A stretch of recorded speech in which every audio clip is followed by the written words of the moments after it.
Welcome to HortTube. My name is Jim Putnam. In this video, I've come to South Alabama for an event for the Southern Living Plant Collection, Encore Azaleas, Sunset Plant Collection, lots of pieces that they've pulled together for this event to show off. Some of it is unreleased things that I won't be showing in this video, but I'll be showing over the next year or two for sure.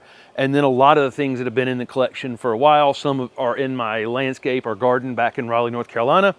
And some are not, but they all look absolutely fantastic, and a big part of the collection is pulled together here in one space. I'm just going to show you the plant and get kind of close to the tag that's been put in the container. That way I don't have to add anything to the screen, and you can just freeze frame it and get any information off that tag that's in the container that you'd like. So let's get started. As you can see, there's a ton of stuff here all pulled together. I'm a day early to a lot of nurserymen are coming to look at the upcoming releases from the collection and some of the old things as well. And it's a great time of year to be showing them off down here in South Alabama because it is cooler than it would be during the summer here on the first week of October. Of course, you guys have seen lots of Sunshine Ligustrum on the channel. I have one of these. It's looking fantastic right now. I cut it hard maybe a month ago, and it's flushed back out. It was in a video maybe a week or so ago, looking great. And you can keep that, you can keep this plant, boxed off as a small little round shrub, or you can let it become, a little Christmas tree shape, which is what I've done at the house. Of course, this is soft caress Mahonia, great for the shade. They're getting some flowers on theirs, same as I am. They haven't gotten as many cool nights, and so you'll see the flowers on my soft caress Mahonia are a little ahead of theirs. If we come down in here, you can see right in the center of that branch, you can see the flower buds starting to form. But again, I've had a few cooler nights up in Raleigh, North Carolina than they have here. I've got this cast in bronze Distillium. It's looking great down here with the all the new growth on it. Has that bronze coloration. And then you get that blue-green foliage down in the middle. You see it has more of a spreading habit. A lot of the Distillium that are on the market are very upright and can get very, very tall very, very quickly. This one could easily be kept under 4 feet as long as you want to keep it under 4 feet. But that's cast in bronze. And then I've got Amazing Gardenia in the landscape in Raleigh. Here's one of the flowers on it. They've got one flower on theirs. Again, these will bloom on temperature change again in the fall, so they're budding up a bit down here. Mine has already done it and finished a second round of flowering, but it flowers heavily in the late spring and then early summer, and then just has sporadic flowers the rest of the time, but a little bit heavier in the fall. This is Jubilation Gardenia. I actually don't have a Jubilation in the landscape. I've got one coming up. I've got Diamond Spire coming up, and I've got Amazing. But Jubilation's a great variety, like a perfect little 3 to 4 foot wide and tall mound. And you can see here we are in the fall how heavily this thing is still repeat flowering. And it's got the more traditional double flowers, and a lot of people like that. Of course, all of these are super, super fragrant. This variety next to it's called Foolproof, and Foolproof is kind of a little bit of a play on the name of Frostproof, because it has the same foliage, same flower, kind of the same everything as Frostproof, but it stays more compact. And I can tell that even from this container, having grown Frostproof gardenias for years, is Frostproof will get a little bit floppy. And this one is definitely a more compact version of it. I think probably overall a better ornamental plant, but easily kept, between 3 to 4 feet wide and tall. Next to it's Diamond Spire, which I've shown, a few times on the channel. I've got individual plant videos for almost everything I'm showing you here, so you can go back and watch an individual plant video. But this is Diamond Spire, truly unique, upright fastigiate, or upright and narrow habit. Flowers heavily in the late spring, and then has the residual flowers again. Really incredibly unique foliage on this plant. Different. I mean, here's a gardenia, another gardenia sitting right next to it. It's just a completely different foliage. Really, really interesting. Next to the Diamond Spire Gardenia is this Highlights Arborvitae. This is a Thuja Oxidantalus. So this is a gold version of Emerald Arborvitae. So if you love Emerald Arborvitae and the soft texture of Emerald Arborvitae, this one's going to be the same, but it has that, it's gold, gold version of it. Again, it's going to get quite big. I mean, we'll see Emerald Arborvitae as tall as 20 feet, even 20 feet plus. But they can be controlled much smaller than that. So people might use this on the corner of a foundation or as a screening plant. But that's the gold version of Emerald Arborvitae right there. It's called Highlights. Get close up in on that tag. One of my absolute favorite conifers is this Dragon Prince Cryptomeria. I love Japanese cedars just in general, and there's Cryptomeria that get 40 and 50 feet tall, and then ones that are very dwarf. This Dragon Prince falls into that dwarf category. Really soft to the touch. This one's similar to Globosa nana, but has a much tighter growth habit. The leaf internodes, as they're called, are closer together. So what happens is the branching is closer together, which gives it this fuller look and slightly slower growing than Globosa nana, but what a perfect looking little conifer. Again, soft to the touch. Says 2 to 3 feet on the tag. It'll eventually get taller than that, I'm sure, but easily maintainable in that size. Take full sun in the south too, which a lot of conifers do not like. Next to that is Fire Chief Arborvitae, and you can see a few cool nights down here in the deep south at this point. We've got a little bit of color coming on this. This one kind of will be a lime green kind of color in peak summer. Very heat tolerant. Little Arborvitae, really, zones 5 to 8 on it. But in the winter time, it really turns this almost fire red color, and you can see it's in the transition for that right this minute. And I think you can see on that photo, it's got that little bit of red tinge to it on the tag there. 2 to 4 feet. That's probably very accurate. You can keep that anywhere between 2 and 4 feet in height. Next to that is Pancake Arborvitae. Has a perfect name. Every time I see this plant, it goes flat across the top and wider than tall. So, it's going to be, I think, let's see up here on the tag, it says 12 to 18 inches in height, 2 to 3 feet in width. And I think that's the right dimensions. I think you'll probably see it as tall as 2 feet and then, or a little taller, but it'll be, time and a half wide. This is hardy in zone 3 to 7. Soft textured little Arborvitae, great looking plant. Every time I see this one in a nursery, I'm really drawn to it. And again, it's got some good heat tolerance. Next to it is a Paul's Gold False Cypress, and these are going to be similar to Gold Mop, but this one was selected for heat tolerance. I'm going to go up close on this tag, but this tag is actually wrong. It says USDA zones 5 to 6. These are probably hardy all the way up to 4 and down to 8. So I don't know what's going on with that tag. And it says 5 feet in height. Almost all of these little threadleaf gold cypress will get, gosh, they can get 15 or 20 feet tall if you let them, but easily kept down. I had, one next to my porch at the old house that I kept 3 feet to 4 feet tall for, 20 years. Had a neighbor that kept them 18 inches next to his driveway. So really kind of anything goes on these little gold threadleaf cypress. But this Paul's Gold, as my understanding is, this one's very, very heat tolerant. And what a beautiful, again, soft texture.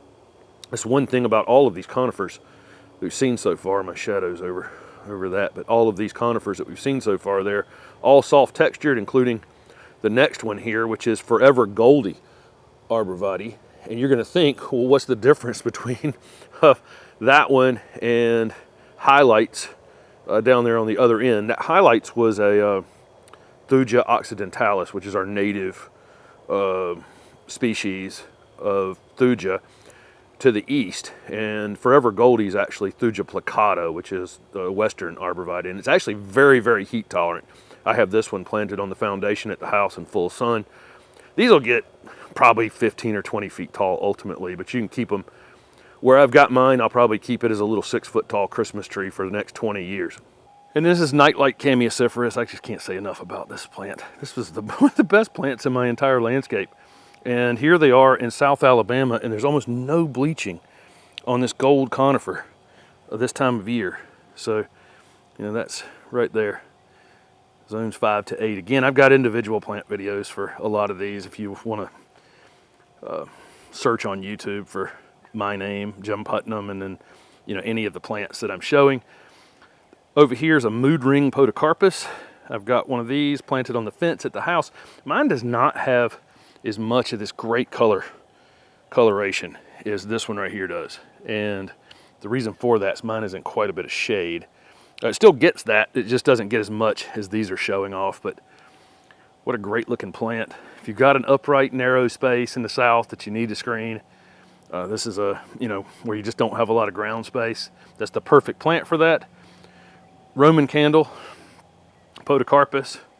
You guys have seen this in the, cut 2 of them planted in the garden at the house. Great plant, slow growing, but again, it can end up 10 or 15 feet tall and create a great screen in a narrow space. It's going to be a little slower growing than the green version, than the mood ring next to it.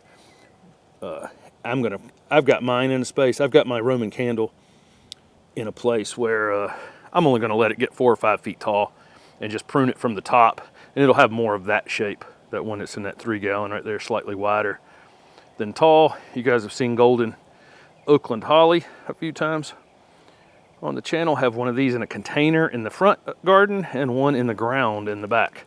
One is in more shade than the other, doesn't matter, that variegation still looks great. The Nandinas in the collection, here's lemon lime, and then there's I'll get close to that tag on lemon lime right there. These get, you know, 3 to 4 feet in height. They're non-invasive. And then Obsession, you can see the difference. The lemon lime has the gold color. Obsession has this really rich reddish color. This is the new growth right there, and in the winter it's a more of a fire engine red. Really just a great plant. Little Miss Figgy Fig, have this one planted in the garden. It actually has figs on it even now at the beginning of October. Great looking plant. A lot of people are using these in containers because they're easy to, you know, here they are in containers, and these are very, very small plants, but almost certainly we can find figs. There's one right there in the back plant back there. I don't know if you'll see along the stem. It has figs forming on it, a little late in the season, but it just readily produces fruit. There it is. Whatever height you want to keep this thing. It says 3 to 4 feet on that tag. It'll ultimately get bigger than that. But you know, talk about that quite a bit on the channel, but you can keep it there. Then we got purple Pixie Petalum down low. These are actually tagged backwards. The purple Pixie tag, as I'm looking at it right now, is in the purple Daydream pot. That's the purple Pixie tag, okay? 1 to 2 feet, 4 to 5 feet wide. Accurate, and there it is. You see how prostrate that plant actually grows. I think this is best almost as a container plant.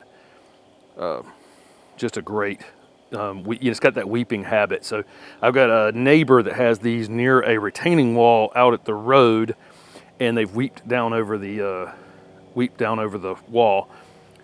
That's the purple Daydream tag, 2 to 3 feet, so a little bit taller, and they're right there. You can see this slightly different habit.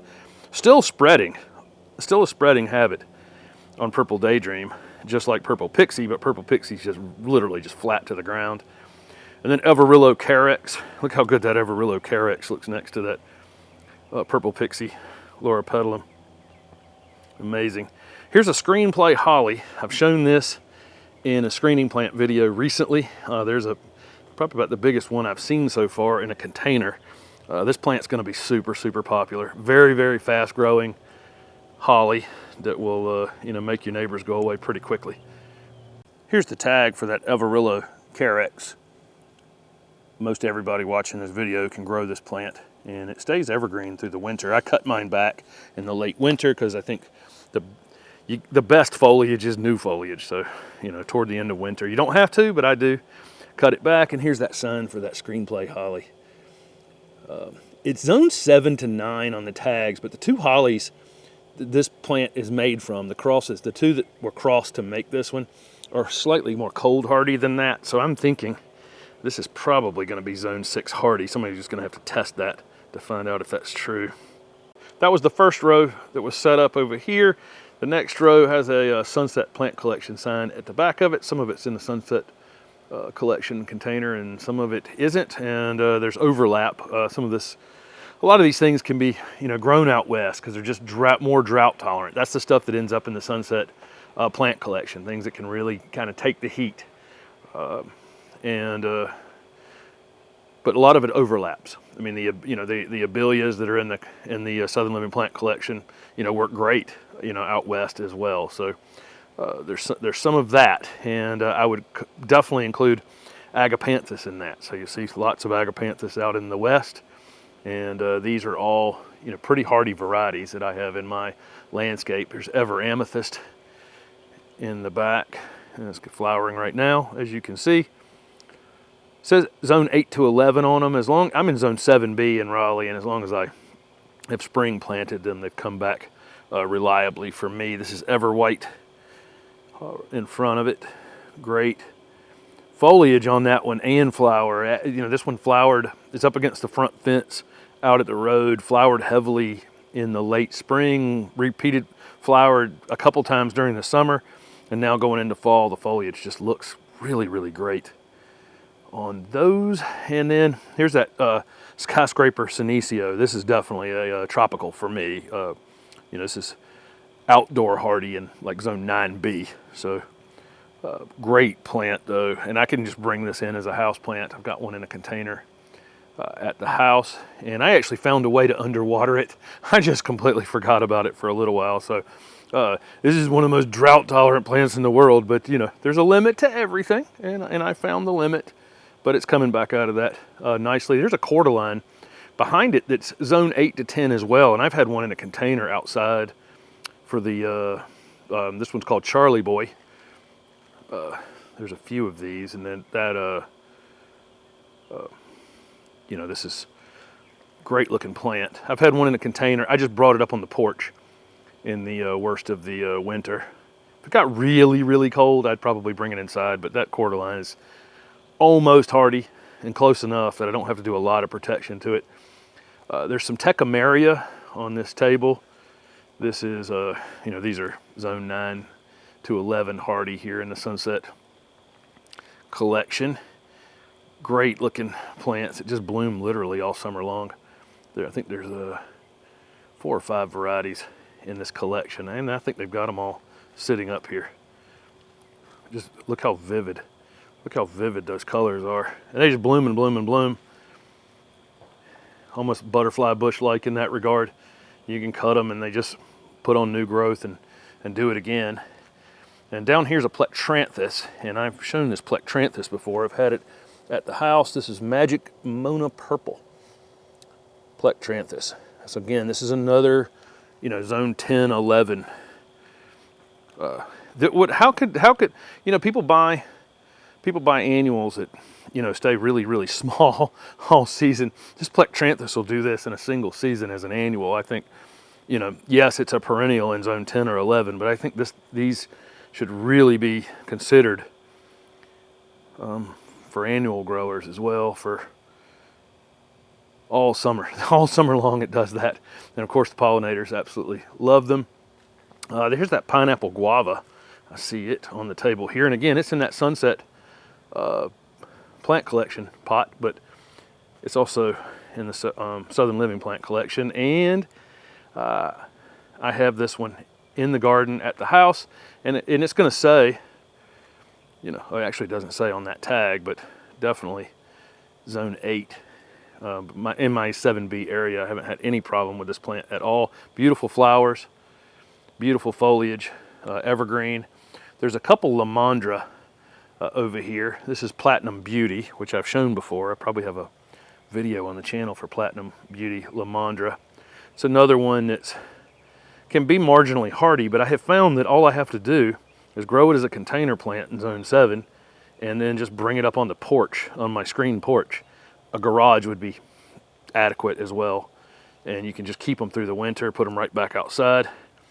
There's that sign for the sunset plant collection. And here's this hardy begonia that I've shown a few times on the channel. Folks wanted to know, this one's hardy up into zone 7, and folks have asked how mine came through. Mine actually survived the winter without any problem, and then that late freeze we got on it in late March, it had already started growing. It knocked it back, but it's still alive. And you know, I fall planted it. I think if it had been spring planted, it would have never had a problem. And next year it'll come flying out of the ground. It actually has grown over the last month. Let's see. And this is Lunar Lights Sterling Moon.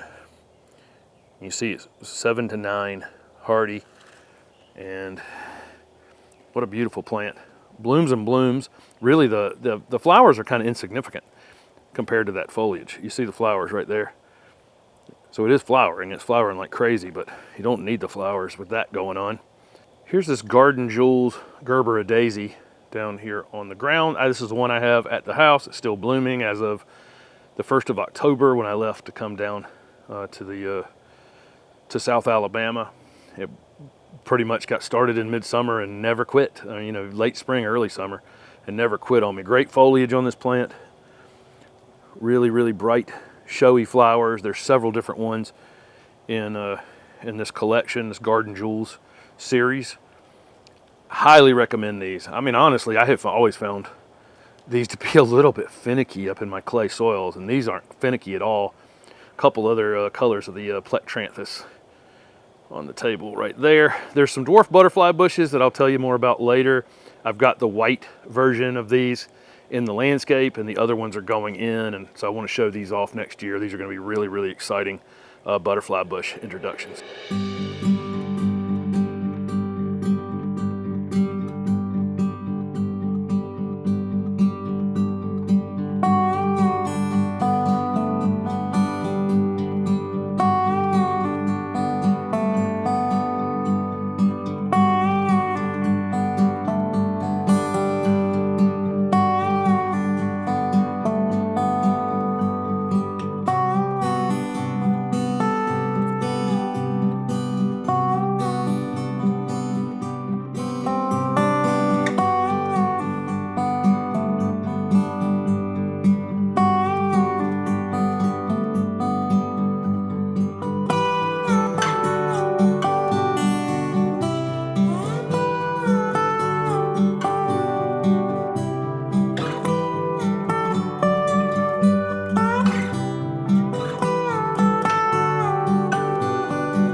I think that's about 20 minutes of me excitingly running my mouth in here, and so I'm going to wrap this video up and start a second video. There's quite a bit more to show over here, and again, I'm skipping a bunch of things that you know, are a year or two away from really having, you know, growers, you know, building up numbers on them and being available.